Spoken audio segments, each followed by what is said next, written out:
देखो official show सरकारी services. Passport को बनवाना अब आधार कार्ड से भी ज्यादा आसान हो चुका है। तो चलिए जानते हैं कि 3 से 4 दिन में पासपोर्ट कैसे बनेगा, इसमें कितनी फीस लगेगी और इसको कैसे ऑनलाइन अप्लाई करेंगे। इसके लिए सबसे पहले आप अपने मोबाइल फोन के प्ले स्टोर से एम पासपोर्ट सेवा एप्लीकेशन को इंस्टॉल करके ओपन करेंगे। अब अगर आप पहली बार इस एप्लीकेशन पर आ रहे हैं तो यहाँ पे आपको सबसे पहले आपका एक रजिस्ट्रेशन करना होता है। तो यहाँ पे न्यू यूजर रजिस्टर वाले ऑप्शन पर क्लिक कर दीजिए। अब इस पेज पर आपका यूजर आईडी और पासवर्ड को बनाने के लिए सबसे पहले यहाँ पे आप अपना नजदीकी पासपोर्ट ऑफिस को चूज करेंगे। उसके बाद आपकी सभी पर्सनल इंफॉर्मेशन को फिल करके फाइनली इसको सबमिट कर देंगे। इसके बाद वापस इस मेन पेज पर आ जाएंगे। अब यहाँ पर आप एग्जिस्टिंग यूजर लॉगिन वाले ऑप्शन पर क्लिक करेंगे। अब यहाँ पर आपकी लॉगिन आईडी को एंटर करके कंटिन्यू करेंगे। अब यहाँ पर पासवर्ड और इस कैप्चा कोड को फिल करके लॉगिन कर लेंगे। अब यहाँ पे अप्लाई फॉर फ्रेश पासपोर्ट वाले ऑप्शन पर क्लिक कर दीजिए। अब यहाँ से आपका स्टेट और डिस्ट्रिक्ट को चूज करेंगे। इसके बाद अप्लाइंग फॉर वाले ऑप्शन में फ्रेश पासपोर्ट वाले ऑप्शन पर टिक करेंगे। अब यहाँ पे टाइप ऑफ एप्लीकेशन में यहीं पे सबसे ज्यादा ध्यान देने वाली बात आपको ये रहेगी, मात्र 3 से 4 दिन के अंदर आपका पासपोर्ट चाहते हैं तो इसके लिए आपको तत्काल वाले ऑप्शन पर क्लिक करना होगा। इसके बाद आप बुकलेट टाइप वाले ऑप्शन में 36 पेजेस को चूज कर सकते हैं। अब आप इसको नेक्स्ट कर दीजिए। नेक्स्ट करने के बाद अब यहाँ पर आपकी कुछ पर्सनल डिटेल्स को एंटर किया जाएगा। यहाँ पे सबसे पहले आपका फर्स्ट नेम एंटर करेंगे, उसके बाद लास्ट नेम एंटर करेंगे यानी कि आपका सर नेम। अब यहाँ पे नो पर टिक कर देंगे, यहाँ पर भी नो पर टिक करेंगे एंड देन यहाँ पे आपकी डेट ऑफ बर्थ को एंटर करेंगे। अब यहाँ पर आपका प्लेस ऑफ बर्थ एंटर करेंगे, आपका गांव या टाउन का नाम। इसके बाद आपका स्टेट और डिस्ट्रिक्ट को चूज कर लेंगे एंड देन आपका जेंडर चूज करेंगे। अब इसके बाद आपका मैरिटल स्टेटस आपको चूज करना रहता है। सिटीजनशिप ऑफ इंडिया में बाय बर्थ आपका रहेगा। अब अगर आपके पास पैन कार्ड और आपका वोटर आईडी कार्ड का नंबर है तो आप वो भी यहाँ पे एंटर कर सकते हैं। इसके बाद आप एम्प्लॉयमेंट टाइप वाले ऑप्शन पर क्लिक करेंगे। यहाँ पे आप सेल्फ एम्प्लॉयड वाले ऑप्शन को चूज कर लीजिए। अब यहाँ पर आपके पेरेंट्स या आपके फैमिली में कोई गवर्नमेंट सर्वेंट है तो आप यहाँ पे यस कर सकते हैं, अदरवाइज नो कर दीजिए। अब यहाँ पे एजुकेशनल क्वालिफिकेशन वाले ऑप्शन पे क्लिक करके आपकी क्वालिफिकेशन को चूज करेंगे। अब आगे आपको ईसीआर कैटेगरी में यस और नो में आंसर देना होता है। ये कैटेगरी एक्चुअली शिक्षा के आधार पर होती है। अगर आपने हाई स्कूल पास किया हुआ है तो आप यहाँ पे नो वाले ऑप्शन पर टिक कर सकते हैं।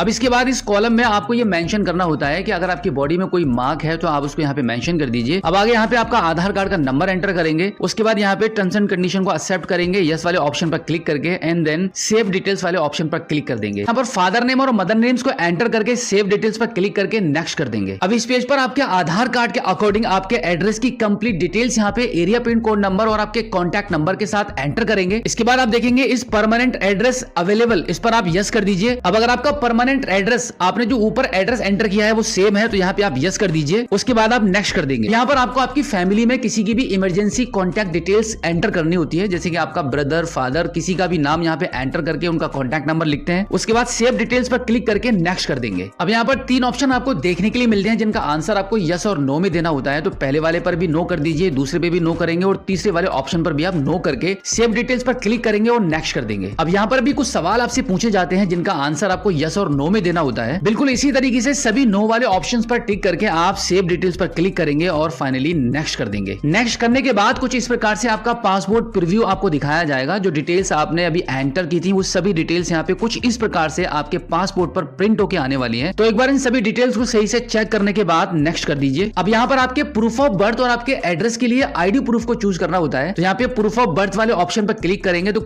यहाँ पे हमने पैन कार्ड चूज कर लिया है। अब आपके एड्रेस प्रूफ के लिए यहाँ पे हम क्लिक करेंगे तो यहाँ पे हम आधार कार्ड को चूज कर लेते हैं। अब इसके बाद यहाँ पे प्लेस वाले ऑप्शन में आपका गांव या टाउन का नाम एंटर करेंगे, आई एग्री वाले बॉक्स पर टिक करेंगे एंड देन सबमिट फॉर्म वाले ऑप्शन पर क्लिक कर देंगे। अब आप देखेंगे कुछ इस प्रकार से मात्र 3 दिन में आपका पासपोर्ट बनवाने के लिए एप्लीकेशन सक्सेसफुली सबमिट हो चुका है। अब आप इसको ओके कर दीजिए। ओके करने के बाद view saved and submitted application वाले ऑप्शन पर क्लिक करेंगे। अब यहाँ पर आपका एप्लीकेशन नंबर शो कर रहा है, इस पर आप क्लिक करेंगे। अब इन 3 डॉट्स पर क्लिक करके पे एंड शेड्यूल अपॉइंटमेंट वाले ऑप्शन पर क्लिक कर देंगे। अब यहाँ पर आपको आपकी पेमेंट शो हो जाएगी कि आपका तत्काल मात्र 3 से 4 दिन में पासपोर्ट बनवाने के लिए आपको कितनी पेमेंट करनी होगी। तो यहाँ पे 3,500 रुपए का आपको पेमेंट करना होगा और इसी के साथ में यहाँ पे आपकी अर्लियर अपॉइंटमेंट डेट भी आ चुकी है। अब अगर आप इसके अलावा कोई दूसरी डेट चाहते हैं तो इस कैलेंडर पर क्लिक करके आप अपनी डेट को भी यहाँ से सिलेक्ट कर सकते हैं। इसके बाद पे एंड बुक अपॉइंटमेंट वाले ऑप्शन पर आप क्लिक कर देंगे। अब ओके आई अंडरस्टैंड वाले ऑप्शन पर क्लिक करेंगे। अब यहाँ पर आपका पेमेंट गेटवे का ऑप्शन ओपन हो चुका है। इजीली पेमेंट करने के लिए हम यूपीआई वाले ऑप्शन को चूज कर लेते हैं। अब यहाँ पर क्यूआर कोड के माध्यम से पेमेंट करने के लिए क्यूआर कोड वाले ऑप्शन को चूज करेंगे और कंफर्म कर देंगे। अब इस क्यूआर कोड पर पेमेंट करने के लिए आपके फोन पे, गूगल पे, पेटीएम या फिर आपके किसी भी यूपीआई एप्लीकेशन के थ्रू स्कैन करके पेमेंट कर देंगे और फिर सक्सेसफुली पेमेंट होने के बाद आप देखेंगे आपके मोबाइल फोन की स्क्रीन पर आपका अपॉइंटमेंट लेटर जनरेट हो जाएगा जिस पर आपकी पर्सनल डिटेल्स, अपॉइंटमेंट डेट और आपके पासपोर्ट ऑफिस का एड्रेस मेंशन रहेगा। अब इसी के साथ एक खास अपडेट भी आप जान लीजिए कि नॉर्मली जब आप पासपोर्ट को बनवाते हैं तो पासपोर्ट के बनने से पहले आपका एक पुलिस वेरिफिकेशन होता है, लेकिन तत्काल कैटेगरी में पासपोर्ट को बनवाने पर पहले आपका पासपोर्ट आपके घर पर आ जाता है मात्र 3 से 4 दिन के अंदर, और उसके बाद आपका पुलिस वेरिफिकेशन कंप्लीट होता है। सो आई होप अब आप अच्छे से समझ गए होंगे कि मात्र 3 से 4 दिन में तत्काल पासपोर्ट को कैसे बनवाते हैं। अगर आपका अभी भी कोई सवाल है तो इस एपिसोड के एंड में आप हमें फीडबैक के माध्यम से जरूर बताइए। आज के इस एपिसोड में हम बात करने वाले हैं Mahatma Gandhi National Rural Employment Guarantee scheme